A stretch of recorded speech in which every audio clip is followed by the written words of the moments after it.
तो दोस्तों बात करते हैं तपस्या कैसे की जाए।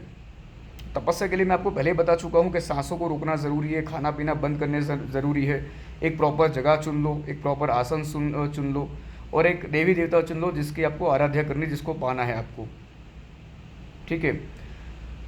अब जब मैं खुद मेरी सांसों को रोकता था, मैं आज की डेट में जब मेरी सांसों को रोकता हूँ मैं, क्योंकि अभी तो मैं इसके अंदर मास्टर नहीं हुआ हूँ मैं। जब मैं मास्टर हो जाऊँगा तो अब ये सब चीज़ें जो हो रही है मेरे साथ वो नहीं होगी। तो जब आप अपनी सांसों को रोकते हैं, ध्यान में बैठ जाते हैं, भगवान का मंत्र जो है वो जाप करते हैं मन के अंदर, और अपनी आंखों के सामने भगवान का जो तस्वीर आप विजुलाइज करते हैं वो लाने की कोशिश करते हैं, तो क्या क्या होता है सुनिएगा। आपको आलसी आना चालू हो जाएगा, उबासी आना चालू हो जाएगा, खांसी आना चालू हो जाएगा, आपके दिमाग के अंदर गंदे गंदे विचार जो आपने पहले किए हुए हैं या आप करना चाहते हो ऐसे विचार दिमाग में आना चालू हो जाएगा, आपकी बॉडी जो है वाइब्रेट होना चालू हो जाएगी, फिर आपकी बॉडी में से पसीना निकलना चालू हो जाएगा और मजबूरन आपको ऐसा लगेगा यार खड़ा हो जाता हूँ मैं, नहीं होगा मेरे से। लेकिन खड़ा मत होना, ये सब पॉजिटिव इंडिकेशंस है, नेगेटिव इंडिकेशंस नहीं है।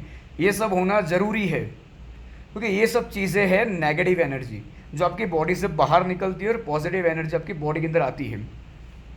तो जब एक सिंपल सी बात है कि जब पॉजिटिव एनर्जी नेगेटिव एनर्जी की जगह लेगी तो ये सब होना कॉमन सी बात है, कोई बड़ी बात नहीं है, इससे घबराइए मत।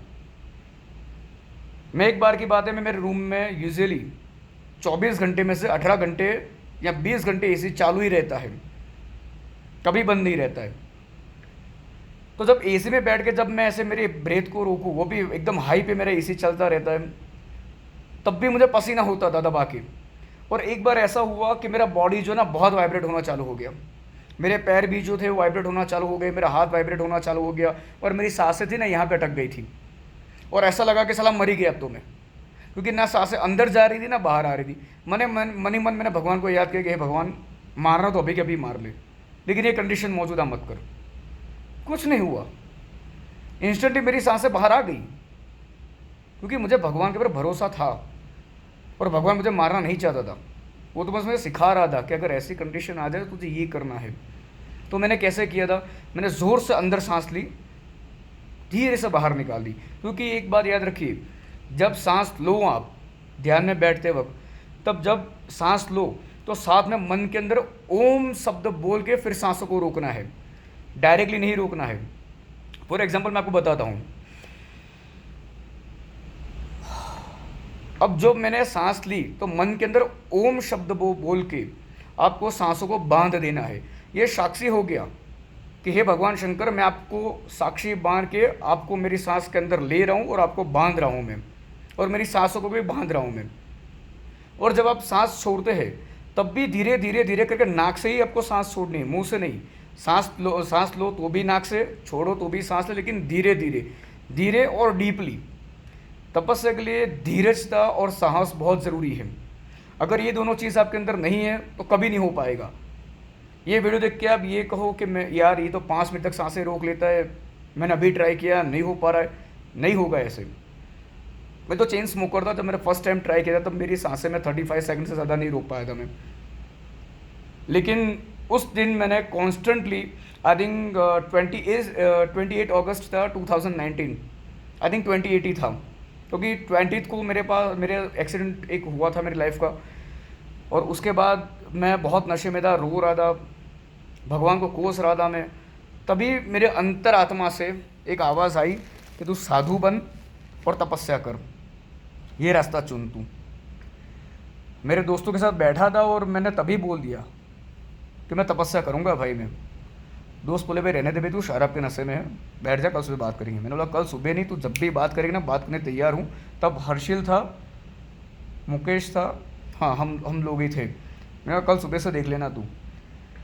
दूसरे दिन मैंने देखा कि मेरी 35 सेकंड से ज़्यादा सांस नहीं रोक पा रहा, क्योंकि मैं मोबाइल के अंदर स्टॉप वॉच चालू करके देखता था।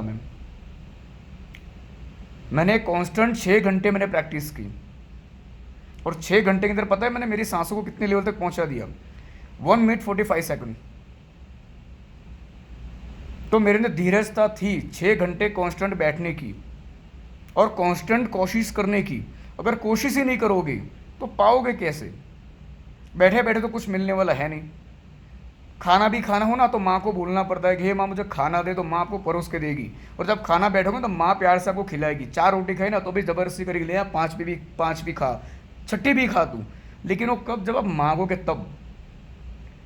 सो कोशिश करते रहो, बिना कोशिश से कुछ नहीं होने वाला है। और राक्षस ही बनो, मैं अभी भी कहता हूँ, इंसानों का काम नहीं है भगवान को पाना। मैं क्लियर बोलता हूँ, कलयुग के अंदर कोई भगवान को नहीं पा सकता है सिवाय के राक्षस ही। और राक्षस आपके अंदर रहता ही है। मेरे अंदर मेरा राक्षस है, मेरा जुनून और मेरा गुस्सा। जो मुझे, यहाँ इतनी ठंड है यहाँ पे, आप बिलीव नहीं करोगे, यहाँ के लोग जो है ना वो स्वेटर जैकेट थर्मल वियर पहन के घूमते हैं। मैं यहाँ पे सिर्फ और सिर्फ ये अंग वस्त्र धोती पहन के घूमता हूँ। मैं आज सुबह की बात करता हूँ, मैं यहाँ पे जब मंदिर जा रहा था मैं गंगा जी के, तो वहाँ पे एक दुकान वाले भाई ने मुझे देख के बोला, ओ भैया कहाँ जा रहे हो? मैंने बोला मंदिर जा रहा हूँ। बोला कपड़े पहन लो भैया। बोला क्या हुआ? बोला ठंड लग जाएगी आपको, ये ठंड तो देखो कैसी है यहाँ की। मैंने बोला देखो भैया, मैंने सांसारिक कपड़े जो थे मैंने त्याग दिए। मैंने अब वो कपड़े नहीं पहन सकता जब तक कि मैं जिस काम से यहाँ आया हूँ वो ख़त्म नहीं होता। वो भाई बेचारे सोच में पड़ गए कि यार क्या बोल रहा है ये पागल। लेकिन ये तो मैं ही जानता था कि मैं पागल हूँ, ये समझदार हूँ। अब कल से मैं बहुत सारी चीज़ें त्यागने वाला हूँ मैं, जैसे कि मैंने सिगरेट शराब वगैरह मैंने त्याग दिया था पहले से ही। अब कल से जो बाकी की चीज़ें, मेरा शूज़ वगैरह है वो भी कल से मैं त्याग दूंगा मैं। उसके बाद खाना पीना है वो भी त्याग दूंगा मैं, क्योंकि त्याग का मतलब है sacrifice, dedication toward your work, toward your dream. जब तक आप अपने काम के लिए डेडिकेशन नहीं दोगे तब तक वो काम आपका काम नहीं रहने वाला है। ये क्लियर एंड फैक्ट बात है। सो मैं आपको यही कहता हूँ कि देखिए, हर किसी के नसीब के अंदर नहीं होता तपस्या करना, लेकिन कम से कम आप कोशिश तो कर सकते हो। आप चाहे भगवान को साक्षात्कार अपने सामने नहीं ले सकते, लेकिन भगवान आपके मन के अंदर तो आ सकते हैं ना। आपकी अंतरात्मा जागरूक हो जाएगी, और अगर अंतरात्मा जागरूक हो गई ना तो समझ लो आपका जीवन फल गया।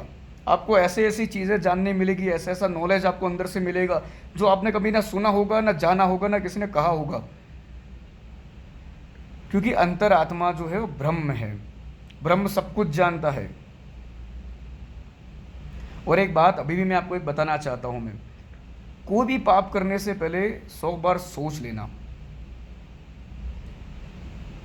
इसे कहावत है कि एक बिगड़ी हुई केरी, एक आम होता है बिगड़ा हुआ, अगर उसको ना निकला जाए तो आम है ना, पूरा जो बॉक्स होता है ना आम के बॉक्स पूरा उसको बिगाड़ देता है वो। इसलिए आज अगर आप कोई पाप करते हो ना तो उसकी सज़ा आपको तो मिलेगी ही मिलेगी, लेकिन साथ में आपके परिवार को भी मिलेगी। आपका परिवार इससे वंचित नहीं रहेगा कभी, आपके परिवार को भी वो सज़ा मिलनी ही वाली है। दूसरी बात कि खुद का घर बचाने के लिए किसी की दुनिया बर्बाद मत करो, सबसे बड़ा पाप है ये। एक बात समझ लो, खुद का घर बचाने जाओगे, दूसरे की दुनिया उजाड़ दोगे, फिर आप सोचोगे कि चलो मैंने तो मेरा घर बचा लिया, दूसरे का जो होता है वो हो। वो दूसरा तो चलो कुछ करे या ना करे, लेकिन परमात्मा है ना सब कुछ देखता है। और ऐसे जब पाप किए जाते हैं ना तो उसकी सज़ा बाद में नहीं मिलती है, बहुत इंस्टेंटली मिलना चालू हो जाती है, क्योंकि बहुत बड़ा पाप हो गया। जितना बड़ा आपका पाप होगा ना उतना ही जल्दी आपको सज़ा मिलना चालू हो जाएगा। आप फॉर एग्जाम्पल मैं आपको बताता हूँ कि आपके घर के अंदर आपके डैड को शनि की पनौती चल रही है।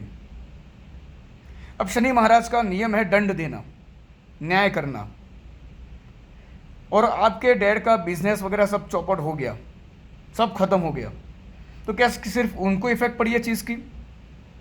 आपको इफेक्ट नहीं पड़ी? पड़ी, डेफिनेटली आपको इफेक्ट पड़ी। एज वेल एज अगर आपका घर का कोई इंसान एक पाप करता है तो उसकी इफेक्ट पूरे परिवार को पड़ती है, पूरे खानदान को पड़ती है उस पाप की इफेक्ट। इसलिए ऐसा कोई भी पाप मत करना जिसके कारण आप तो छोड़िए कि आपने पाप किया हो गया, लेकिन आपका परिवार भी आपका जाने अनजाने में वो भी आपके पाप का भागीदार बन जाता है। वो उनको तो बेचारे को पता भी नहीं होता कि आपने पाप किया है, लेकिन उनकी सज़ा भगवान उनको भी देते हैं, क्योंकि पाप है ये, ब्लड रिलेशन है, उसी घर के अंदर रहते हैं आप, तो उसकी सज़ा आपको भी मिलती है। इसलिए ऐसा कभी मत करना। ऐसा करने से पहले 100 बार अपने परिवार के लिए सोचना और इंसान के बारे में सोचना जिसकी ये दुनिया अपने उजाड़ी है। कोई इंसान किस हाल में जीता होगा, उसका क्या हाल होगा, क्या वो जी पाएगा ये चीज़ के साथ या नहीं जी पाएगा। बहुत कम लोग होते हैं जो जी पाते हैं, बाकी लोग सुसाइड कर लेते हैं, क्योंकि जब उसकी दुनिया ही नहीं बची तो जी के क्या करेगा। कोई मतलब नहीं है जी के।